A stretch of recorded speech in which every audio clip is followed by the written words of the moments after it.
Well, folks, what can we say about what we saw here this lovely Sunday afternoon, or what was lovely before whatever the hell took place in the city of Chicago, that can only be described as the either beginning of the end or the end of the end, depending on what type of situation we may see out of Hallis Hall tomorrow. It's anybody's guess.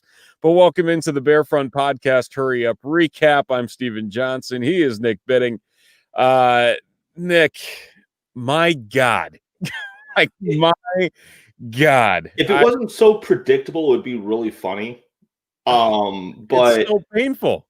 It is. We were talking just before we went live. I almost fell asleep with about 6 minutes to go. I really thought the game was over. I was done. I was ready to just kind of, grab like a Sunday afternoon nap after I had got some homework done, and then that happened, and it was unbelievably bad. I just man.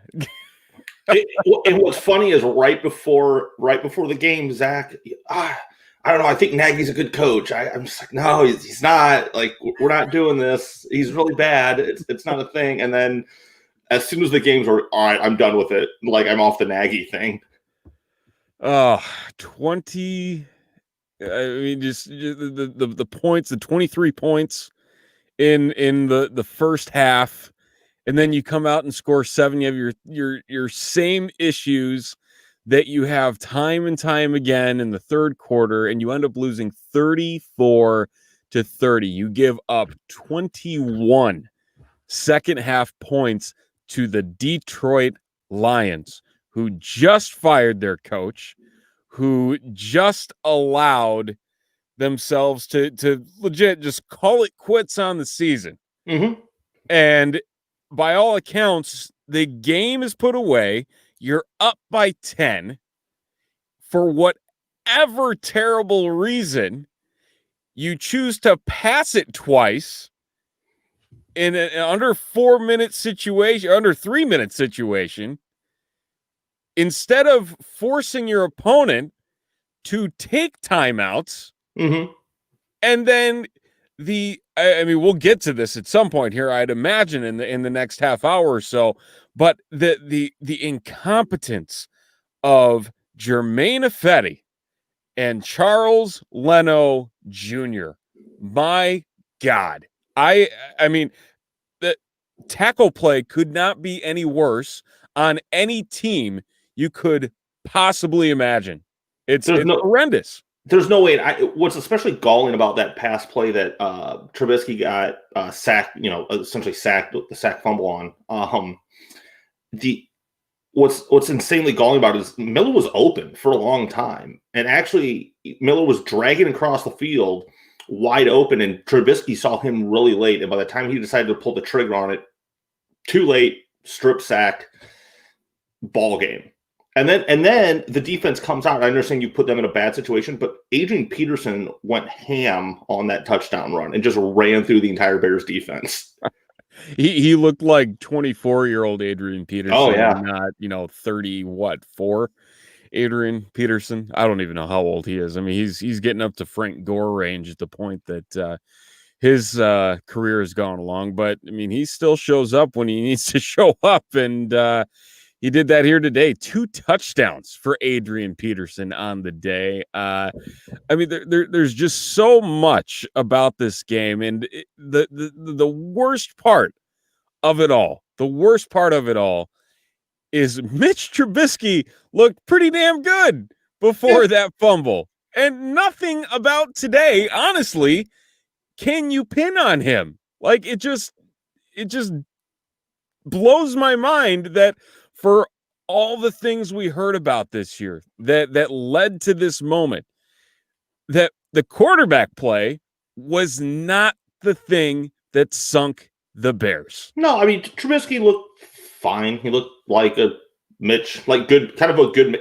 He actually underperformed the way he usually plays against the Lions, ironically enough. But yeah, he looked fine. He was what he was today. Well, and what happened too, I thought was interesting at the start of the game, Stephen, was the game went chalk to how I thought it was going to go. I thought the Bears. I picked the Bears to win this game, and I said on our podcast on Thursday that I thought the Bears needed to come out, establish the run, and run it down the Lions' throats and see how badly they wanted to be on the field. And early on, the Bears really kind of took control of the line of scrimmage on both sides and put together some good drives. The running game was clicking. They had some really good stuff going, and then it just went away. I was reading some articles after the game today. David Montgomery didn't touch the ball in the first possession of the second half for the Bears. After the first half he didn't get a touch on the Bears' first possession of the second half. It's painful. Like the whole thing is painful that they and really you look at the box score for today. David Montgomery had a solid day, 17 carries, 72 yards, 2 touchdowns. He ran with purpose today. He should have had 25 carries. 17's not nearly enough today. Right. And then you have Cordero Patterson. He had 10 carries. We'll say this. He ran for 59 yards. For Patterson's levels, he had a pretty good day on the ground. Really, the rushing game for the Bears overall, a pretty solid day. I mean, there's not much you can argue against in that regard in terms of what they did. I will say, though, I mean, as we all know, towards that last possession there, the possession or the snap before it ended, Allen Robinson, another play that just makes you scratch your head and wonder, what the hell are you thinking? You know where the first down is. You don't extend for it. And here you set yourself up with a 4th and inches, and not only do you not pass for it with one timeout, you run the ball and you can't even pick it up. Like, no, and I don't mind the play call. The way you'd run the ball. No, the way the Bears, we just came off saying how good the Bears run game was all day. Well, yes, but that also burns your last time out. And when you're still that far out, that's a dangerous thing. I mean, you think you want to treat that like the Ring, like you're a golem here, but I mean, it just felt like there wasn't a whole lot of concentration around what they planned on doing when they got that far down. Like, there's just something about it that didn't feel, I guess, the most competent in my mind. Just watching it unfold, it was just shooting themselves in the foot again in some shape or form. It just happened again. Yeah, I mean, I could see the point with the timeout. My thing is, though, I trust David Montgomery more with the ball in that situation than I do Mitch Trubisky throwing.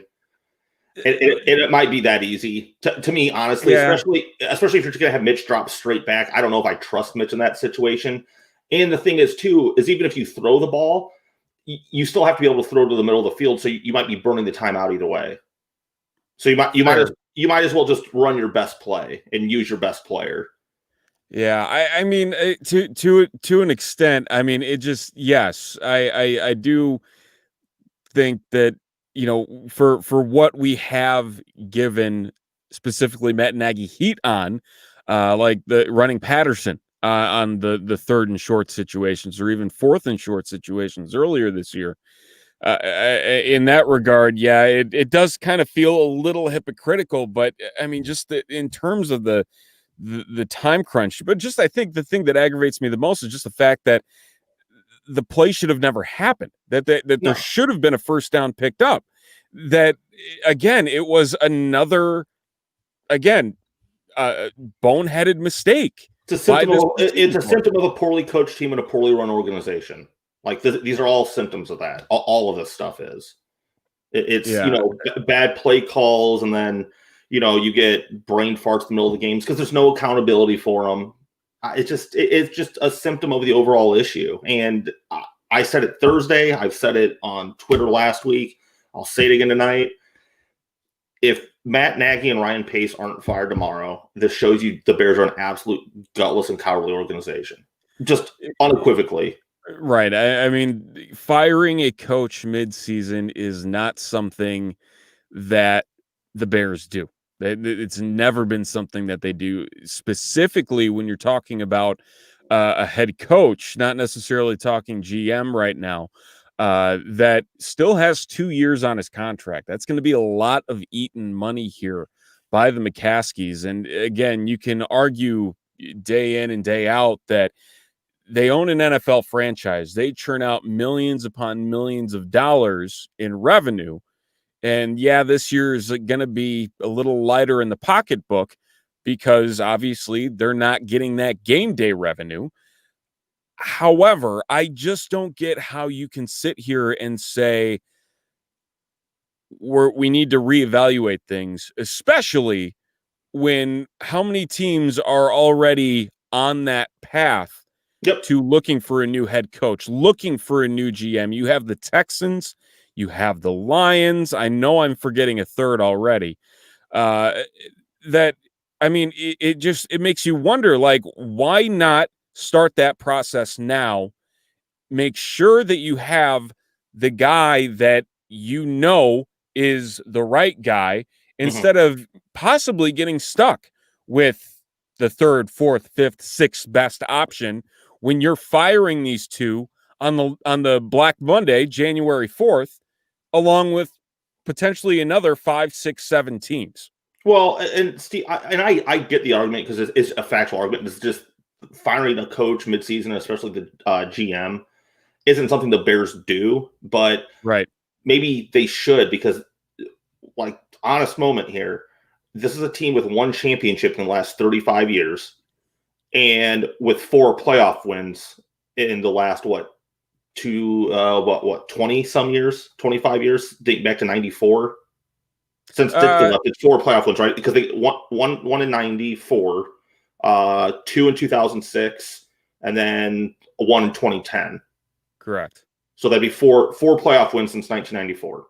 So I understand it's something the Bears don't do, but here's another honest part. This organization is not very good right now. So maybe they need to start thinking outside the box that the Bears have built for themselves and do something different and take a swing and do something. I mean, I have heard so many different names here over the last 24 to 48 hours. If you say Pat Fitzgerald, I'm jumping off the stream. No. God. Pat Fitzgerald should not be in consideration. Absolutely not. Right? Plain and simple, should not happen. But in terms of running the operations here, I've heard Peyton Manning, which I think is complete trash. Thank you, Ace. Here, Atlanta's the third team. Yes. I'm thinking of is firing Dan Quinn. So I mean, I don't know. Like I can't just it's aggravating. Like I'm sitting here and the game ended 6 hours ago. Mm-hmm. Like I'm just like what the hell happened? But anyway, I've heard Peyton Manning's name. I've heard Theo Epstein's name. And it's just like all this ridiculous crap from people in the media. And it's like, what does this accomplish? What do these names accomplish? Like they're gonna get a specific segment of the fan base riled up for one reason or another, but it just doesn't make any sense. Silliness. That's it dumb. Is. That's dumb people talk. Like Theo Epstein. I love Theo Epstein. It makes no sense. None at all. But what the Bears need to do is they need to tear it down and they need to look at organizations that are built well, whether it's Indianapolis, Pittsburgh, Baltimore, Kansas City be a weird one with the Nagy deal. But you go to those organizations and you take one of their personnel people. Like, and you take their best assistant GM, their best scout, whoever, and that's who you give the GM job to. Is you start to poach from these really good organizations rather than kind of piecemealing this together and keeping Pace around or Nagy around. I've heard there's ideas of, we kind of talked about it on Thursday, is well maybe Nagy will be here and Pace will be gone or vice versa. No, like this needs to be completely rebooted. This is broken. It's done and it's over. This failed miserably. The Bears need to do what the Cubs did years ago and just reboot the entire organization. Right. Well, and that's the thing is the question is, where do you start? Who is that first name that you do bring in to lead this operation? And legit tear it down from top to bottom on the football operations side, because the more that you hear about just everything that's quickly unfolding here, I know that Ted Phillips has been on the radar of Bears fans for years about getting the boot. He's the Crane Kenny of the Bears. Yeah, and he's that guy where it's, oh, well, he takes care of more of the financial side and he makes the money for the McCaskies and all that. But then you hear all these stories about how he was a central figure in some bigger players with the Bears over the course of their history, being a key component to that person leaving and no longer being with an organization. And so at what point do you just say, stay out of anything player personnel and focus on the money, which honestly, I don't think has happened to this point. And that's a kind of a concerning thing. I mean, if anything, regardless of GM, there needs to be the president of football operations. Yes. That needs to be the first thing, not GM. No. President of football operations / GM, maybe. I don't know. It might be.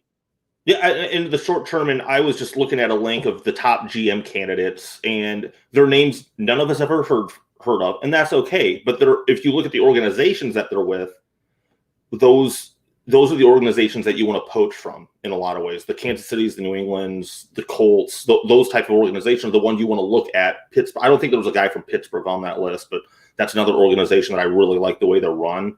And I think culturally they're a fit. They're a fit with the Bears as far as kind of an old school mentality team. And I don't mean from a meatballish run the ball standpoint, but just family owned, the Rooneys and the McCaskey houses, that jives, that makes a lot of sense from a culture standpoint, from an organization.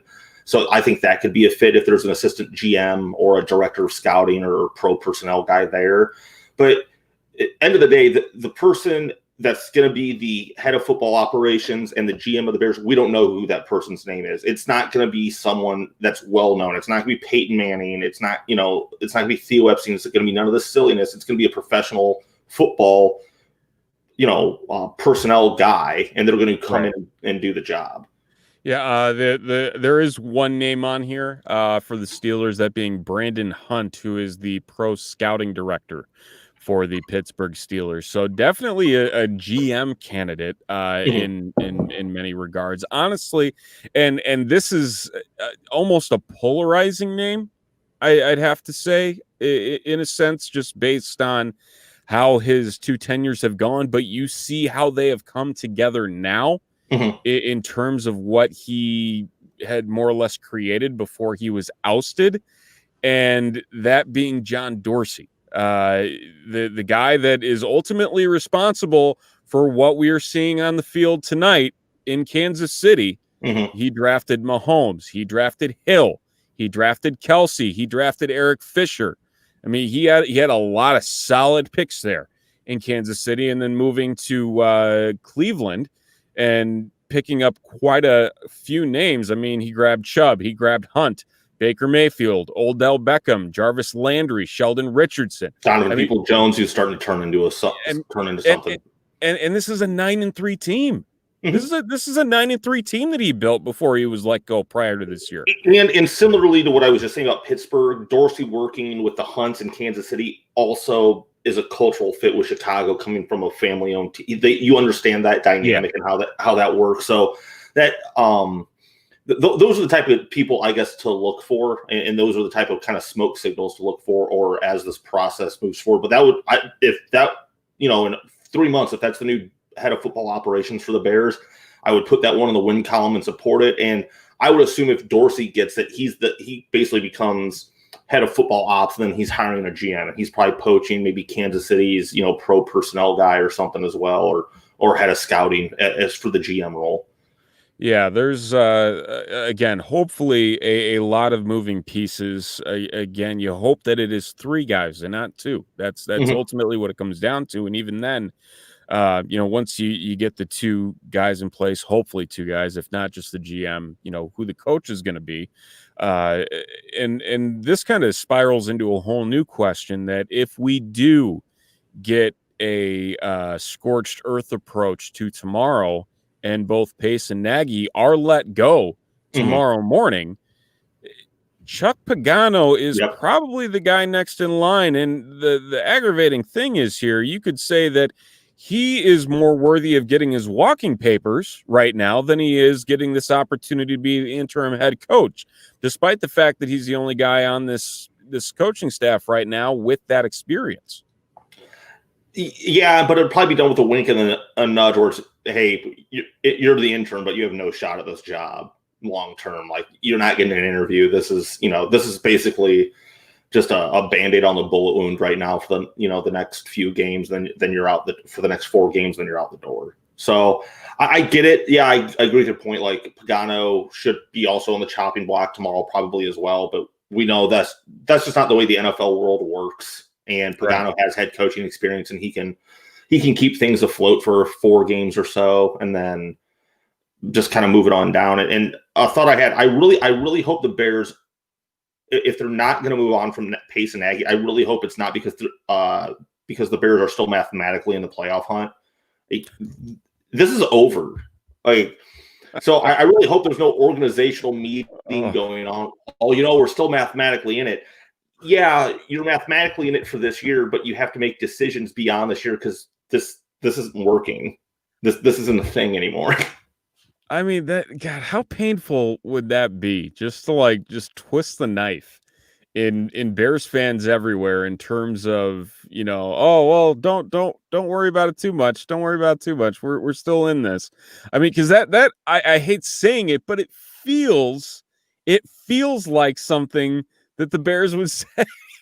That's the tweet that's going to come out of Hallis Hall tomorrow. That's when I said it's like, oh, I can actually see the Bears tweeting this out tomorrow, or some statement coming from someone in the organization, Ted Phillips or somebody. We're still mathematically in the playoff hunt and all this jazz, and it'd be Bearsy. It'd be very Bearsy.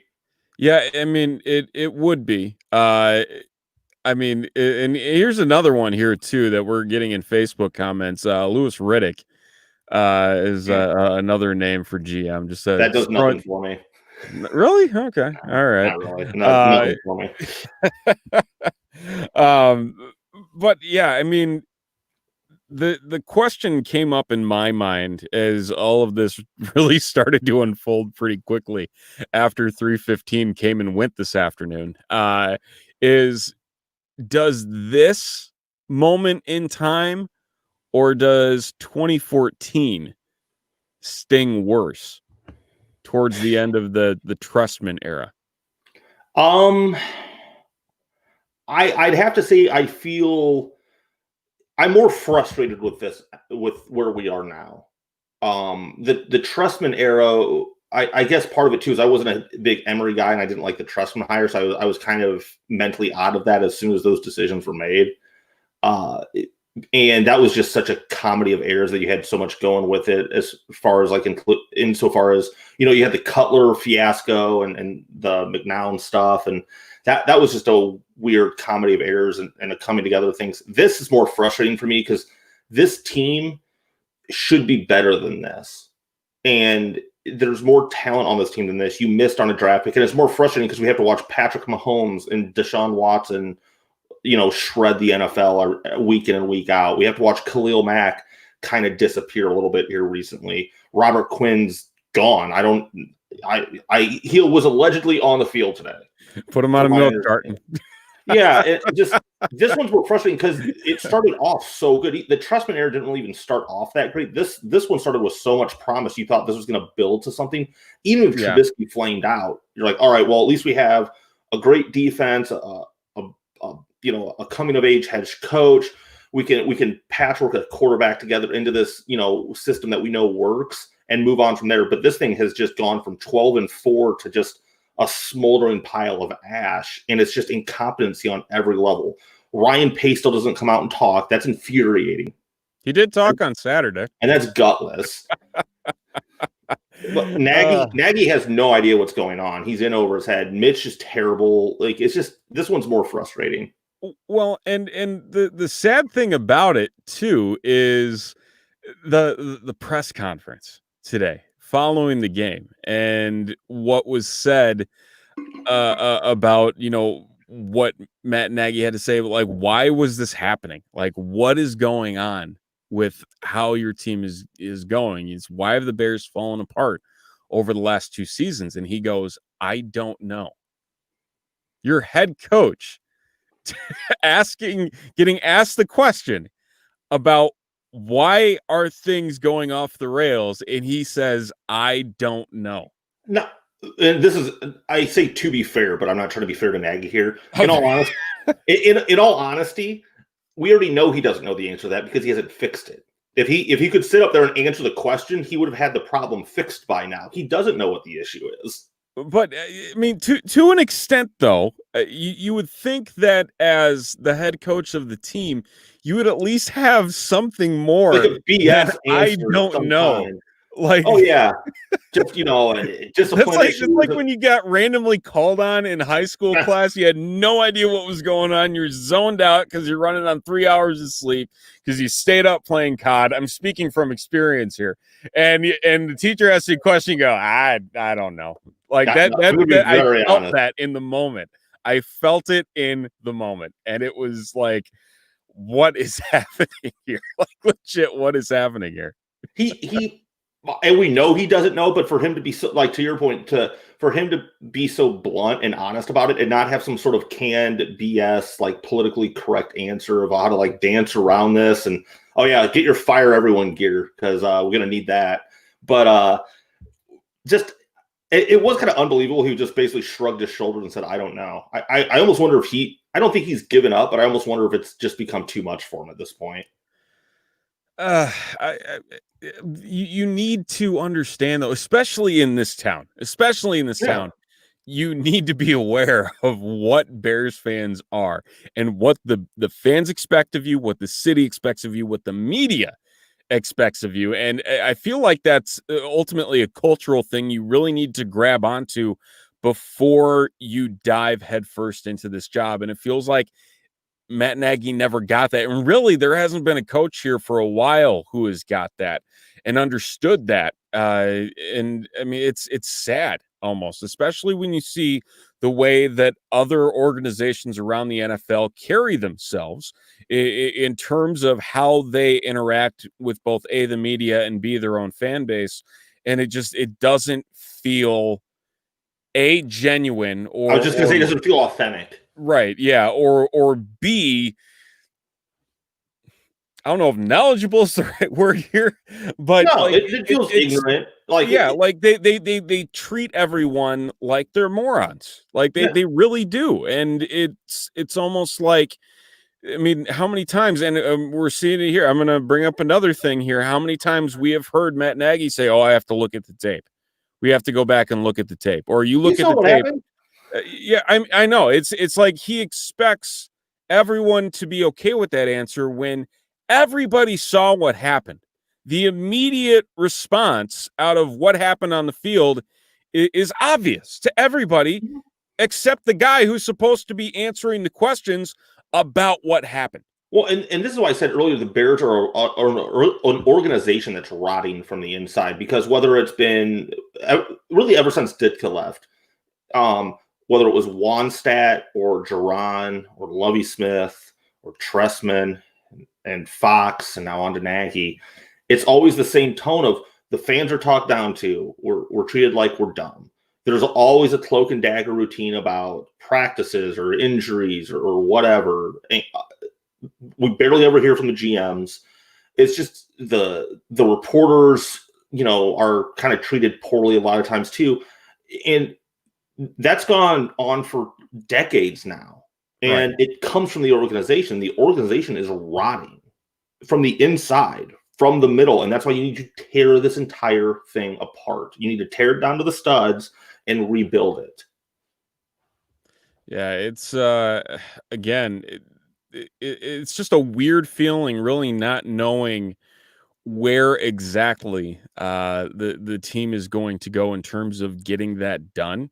I think that's the thing that is almost scary the most in terms of that, because like you mentioned earlier, this has been a situation in which we really a lot of people thought that the defense is solid. And then we see today they give up 34 points to the Lions. They allow Matthew Stafford to throw for over 400 yards. And I mean, it's the offense almost, I mean, they did as much as we've seen them do in a very long time. And then you look towards next year and what is on the books for this team, and it makes you just shake your head and think, oh God, what have we done? Robert Quinn is owed $14.7 million next year. As Zach Pearson kindly pointed out on the Chi City Sports Twitter earlier today, Barkevious Mingo is playing better than Robert Quinn at this point in time in a Chicago Bears uniform. That is not good. No, that's bad. You can't even do anything with Quinn next year because if you were to cut him, it would be $23.9 million off your cap. You can't even trade him. This is going to be a long, painful process for this organization if they do it right. And do I trust that they're going to? No. But if that's the thing, is I don't trust that they're going to. But if they do, it's going to be a long process. This isn't going to be a year or two. This is going to be 4 to 5 years of getting a lot of this bad money off the books, finding who wants to be here and who doesn't want to be here. Allen Robinson is a really good football player. I really question how much he wants to be a Chicago Bear. And that's okay. And he doesn't need to be here. He's a good football player, though. But you need to start making those hard decisions and building a culture. It doesn't feel like the Bears have a culture as an organization right now. There's no idea. There's no identity to the team, and there's no identity to the organization. There just isn't one. And we've complained about the football team's lack of identity stemming from Nagy's complete inability to put his stamp on this team and make it into his vision and what he wants it to be. Football team has no identity. The organization doesn't at this point either, because your GM is literally MIA most of the time. And as a fan base, I don't know what we're supposed to expect from this team and this organization. Just peeking through the door. Always peeking through the door, seeing what's going on. Is it safe? Did we win? We lost again? Just a couple notes here. In terms of what is owed to players the following year, because I think a lot of the talk that we've heard, not even this week, but the last couple weeks, is this losing streak has built up and become something that's just completely gotten out of hand. Is they need to trade this guy, they need to cut this guy, they need to do this, they need to do that. I want to talk about this quick as something that will hopefully give people a little bit clearer mind in terms of what the Bears could potentially do. Obviously, there are restructuring options on the table for the Bears in larger contracts with guys like Khalil Mack, with guys like Kyle Fuller, even to an extent Akeem Hicks as well, if they do get an extension figured out with Hicks, because he's owed $12 million next year, only 1.5 against the dead cap. This, I'm praying, will be the final year that we see Charles Leno or Bobby Massey in a Bears uniform. So we should at least have that to hopefully look forward to. Charles Leno, $11.2 million cap hit next year. He'd only be $5 million if you cut him. And then on top of that, Bobby Massey is owed $9.3 million next year. Would only be 2.6 if you cut him. I think if you could easily get away with front loading a bonus contract there for a couple of actually serviceable tackles in the league and get away with some definite savings there. But there's some other guys here. Robert Quinn's not going anywhere. No. Let's get that off the table. Like we said, $23.9 million in dead cap next year, whether you release him or you trade him. Doesn't matter. That's why we don't see a whole lot of trades in the NFL, is because those dead cap numbers are like poison pills. It's like the poison pill contract that we talked about when Kyle Fuller signed the offer sheet with the Packers that the Bears matched years ago, and thankfully that's turned out to be a good idea for that sake. Cody Whitehair is not going to be going anywhere. He's going to be more dead cap than his 2021 hit. Same with Nick Foles, same with Eddie Goldman. Buster Screen might get cut. That would save you in the neighborhood of $2.8 million, but still be $3.3 million against the cap. We know it's been a love-hate relationship with him so far this year. Same thing with Danny Trevathan. He'd be $13 million against the cap if you cut him. I mean, he's not going anywhere next year. And that's why, Stephen, to your point earlier, that's why it's so important to start this process tomorrow. Right. Is you need to start evaluating this and picking people's brains and interviewing people and getting this position, however you're going to restructure this. Pray to God it's complete teardown. But you need to start restructuring this so you can make all these difficult decisions, so you can get your plans laid out, so you're not working from behind the eight ball and rushing a decision in January. You can walk into Black Monday in the new league calendar once we go to 2021 with your organization set up. And now, granted, maybe the coach may not be hired by that point, but you at least like to have your front office somewhat. At least you know who you're going to go after. You know what you're going to put in place, and you start building that identity tomorrow. Right. I mean, it's the sooner you can start, the better, because I think it's obvious to just about everyone, given the contracts that Ryan Pace has handed out, and don't necessarily disagree with all of them, but the fair majority of the contracts that he's dished out, again, the tackles and Massey and Leno, kind of makes you scratch your head. The same thing with Trevathan. You know, he's an aging linebacker, so I mean, he's going to be here for another year at least. And then, I mean, where's Jimmy Graham been the last couple weeks? He's like fallen off the face of the earth.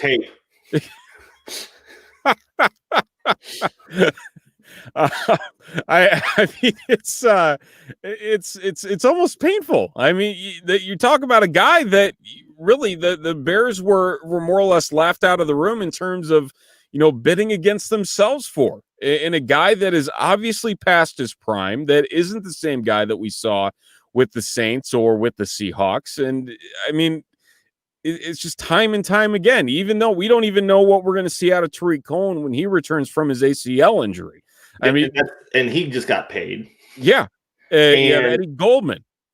We'll see what happens there, taking a year off. I mean, a year off football, that's nothing to just shrug your shoulders at and say he'll be okay. Cody Whitehair, I think, was decent. Eddie Jackson, that one little kind of concerns me a bit too. You hate saying it, but I mean, when you compare him to other guys out there, specifically, you know, big money safeties like Minkah Fitzpatrick, for example, with the Steelers, I mean, that dude is a baller. He is a straight up baller. And I mean, if you gave me the option between those two guys, I'm taking Minkah. I'm taking 100%. A guy that's a lot more involved in, willing to go up at the line, get after the quarterback, drop back into cover, just everything. I mean, it's just, I don't know. There's a couple iffy things in there, but the frustration is the iffy things, and the things that are just downright stupid are the things that are going to cost this team not only next year, but even potentially the year after. The only silver lining to this is that the main positions the Bears need to fill in this year's draft, there is at least a decent year for quarterbacks. And it's a good year for offensive linemen in kind of the early to middle rounds, where the Bears can find some tackles in the second and third rounds. They can find. I still, and I don't know why, but I still have faith in the Bears being able to figure out the middle of it. I like some of the raw material on the interior of the Bears offensive line, but it's still really frightening to me that Whitehair's development has completely stagnated. But a lot of that may have to do with them moving him around constantly. So that's not helpful. It's just. It goes back to there's going to be a lot of hard decisions that have to be made. And there's some decisions that are already made, to your point, Stephen, where there's guys that are going to be here next year that you may not want on the roster, but are going to be here just because of the financial ramifications of it. Right. It's frustrating. It's frustrating. I'm going to bring up one other thing here today, which just so everybody is aware of where things are at in terms of how the Oh season is boy. going here. The current 2021 NFL draft order. So we have the Bears currently sitting here at 13th. They're sitting at the 13th pick. I want to make it known here, and I know we've talked about this before. If they lose week 1 to Detroit and they lose week 3 to Atlanta, look where we're sitting right now. Look where we are sitting. We are sitting at pick 5. 5. Instead, we're sitting at 13. Probably by the end of tonight, we're sitting at 12 because Denver will lose to Kansas City. Washington obviously is not going to drop below Chicago here if they lose tomorrow. But the other things to keep in mind here, Houston is on the docket next week. So if the Bears lose to Houston, they will hop Houston because the strength of schedule here is 548 for Houston, which Miami's looking like a genius organization making that trade with Laramie Tunsil. I mean, yes, there is the opportunity here, specifically with Atlanta and Carolina, who I think have a couple more wins left in the tank. Philadelphia still might make a leap up as well, now that they've finally realized Carson Wentz is not a guy that you want to hang your hat on here. I mean, there is the opportunity to still move up, but the frustrating thing here being the Bears could obviously be looking at a top 5 pick if it weren't for this short-term, buzz, I guess we'll call it for lack of a better term, in feeling this gratification after wins. The scary thing about that too, and the frustrating thing as a fan too, is in that 10 to 13 range, you're just outside of taking.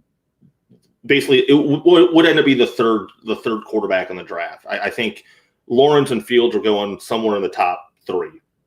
If they're not 1, 2, they're going to be 1 and 3. That's just the way it's going to be. And then you have I always blank on his name. Is it Zach Wilson from BYU? Yes. Okay, Zach Wilson from BYU. He's kind of starting to sneak up into that like 10 and 10 range now. So if you're sitting at 13, you've now floated down into like Trey Lance territory, and that's a project quarterback. And I'm not advocating that the Bears take him, but now you're starting to get into that Trey Lance, and if not, we pass, and hopefully Kyle Trask is still there in the second round. So that's why I'm saying it's like I want to see the Bears lose, just because even if the Bears win, it's not leading anywhere. It's not going anywhere. This team isn't winning a Super Bowl. It doesn't matter if we make the playoffs. This team needs to lose and put itself in a position to take its next quarterback under new management. Whatever that ends up looking like. It's looking over the course of what these quarterbacks do bring to the table that are going to be available here in this upcoming draft. I don't know. This could be one of those situations, and I hate saying it, but it's a scary thing that the Bears are going to be in that range, or could potentially be in that range if they beat the Texans, if they beat the Jaguars, if they pull out a win against the Vikings. I mean, any of these options which are on the table, but I mean that they could put themselves in a position where, remember when everybody kind of scratched their heads at the Christian Ponder, Jake Locker year, where everybody was like, why are these guys being drafted this high? Because EJ Manuel, exactly. Josh Johnson, I believe, was another one, or last name was Johnson. He was drafted by the Buccaneers. I'm going to blank on his name. Johnson was drafted by the Bucks, but it wasn't in the first round. He was late. Okay. Yeah, he was the kid. He was the kid that played for Harbaugh at San Diego. Yeah. All right. I thought there was another one in there that the Bucks drafted. Nevertheless, though, it's in that dangerous situation where it's like you don't want to miss out on your guy, and or just miss out on a quarterback altogether, because I mean, you have that FOMO, not knowing what the next year is going to bring. You don't know where you're going to end up in the 2022 draft. And by that time, you're staring at another Nick Foles starting year, which obviously none of us need to see unless this front office is 100% dedicated to tanking for that number 1 overall pick, which I think by all accounts, we realize that the roster isn't that terrible, but they're close. Yeah, it's close, but in the we talked about this Thursday. You look at the remaining games on this schedule, there's still a weird chance this team finishes 9-7. Like you can make an argument that the Bears could win all 4 of these next games. They're not, because especially the Packers game is just because the Packers may not have anything to play for that last week. Yeah, gosh, that I think is one of the more painful things about this. You hope that there's still something to play for, whether it is a bye, because I mean that bye is going to be a very important thing this year.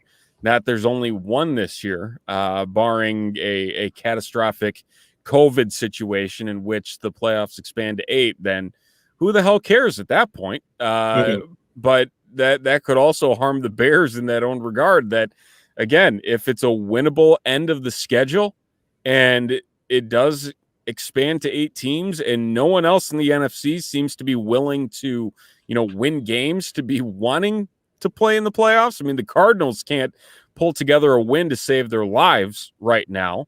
I mean, the Vikings are kind of floating. Josh Freeman, there we go. Josh Freeman's the guy I'm thinking. Yes. Okay. Yeah. Okay. I think he was late first. Yeah. Yeah. I mean, it's just a lot of what ifs that just kind of make you sink when you think about it. It's not something that feels good. It just doesn't feel good. No, and the thing is, I have my gut feeling says nothing's going to happen tomorrow, and we're going to have to. The rest of the season is going to drag on, and we're just going to have to keep taking the punches to the face for the next 4 weeks for these next few games. And then ultimately, my fear is: are the Bears going to do this tear down right, or are we going to get kind of this half-assed? Hey, we're going to keep pace for Nagy, or we're not going to do a president of football ops or something along those lines. The Bears need to start mimicking the great organizations in the sport, because right now the Bears aren't one, and that's going to sting a lot of Bears fans. The Bears aren't a great organization right now. They're an organization with a great history that should be respected, but they're not a great organization right now. Yeah, let us not forget what got a lot of people excited about where things could have potentially gone when they fired Emery and Trestman. And it was George McCaskey at that press conference saying Virginia was pissed, and everybody ate it up. Everyone ate it up. And look where it's gotten us to this point in time. And she wasn't pissed enough to allow somebody to come and take over the football operations side of things and have complete oversight, like just basically be the football czar. Right. That's the next step with this. Is Virginia needs to get pissed again and just say, I need my Theo Epstein. I need my president of football operations who just runs football. They're in charge of it. Stay out of their way. Yeah, exactly. And we'll see what happens. For all we know, less than 24 hours from now, we could be talking about starting that process all over again. A loss like today, oh gosh! I mean, get out the Pepto, because that was a stomach turner. I don't want to make it seem like it's either also not a knee-jerk reaction to this loss. I mean, this is a terrible, terrible loss. But this is also 6 straight losses now too, and I think somehow we keep glossing over that fact where this is an organizational changing loss, not just because of this loss, but because of also the 5 that preceded it, coming off an embarrassment on national television when your coach came out. An embarrassment on national television, and when your coach came out afterwards and said we got to play with more pride, and I'm angry, and it just served us a bunch of platitudes and just this. And then you come out and you lose to Detroit, who just had their coach fired. I just had an idea that I'm coming back for next week if Matt Nagy is still around. Oh, God. We're still angry. Cool. Just wait. God. Are we going to make a Matt Nagy sock puppet and just? oh man. Oh gosh. We'll see what happens. We will see what happens. We'll be here for it. That we will. We'll also be here for a preview of Sunday's showdown against the Texans. Again, I'm sure we'll get hit with plenty of full screen graphics talking about how the Bears didn't draft one Deshaun Watson because God forbid we can get away from that damn draft. Hopefully there's only a few more weeks of this since Trubisky will no longer be around. And just a few short weeks. That's all there is. It's always going to be there because whenever we play him, they'll get, oh, well, Mitch isn't even on the team anymore, so we're still going to get the graphic. Yeah. Fair point. So we will be back later this week for that. So be sure to subscribe to the Bearfront Podcast wherever you listen to podcasts. We're across Apple, Google, Spotify, iHeartRadio, and many, many more, as well as the Shy City Sports social media channels of Facebook, Twitter, YouTube, etc. So we appreciate you guys joining us this evening. For Nick Bidding, I'm Steven Johnson. Try and enjoy your week. It could have gotten off to a much better start, as we all know, but hey, the week is still young, isn't it? So until we talk to you later this week, and as always, bear down, everybody.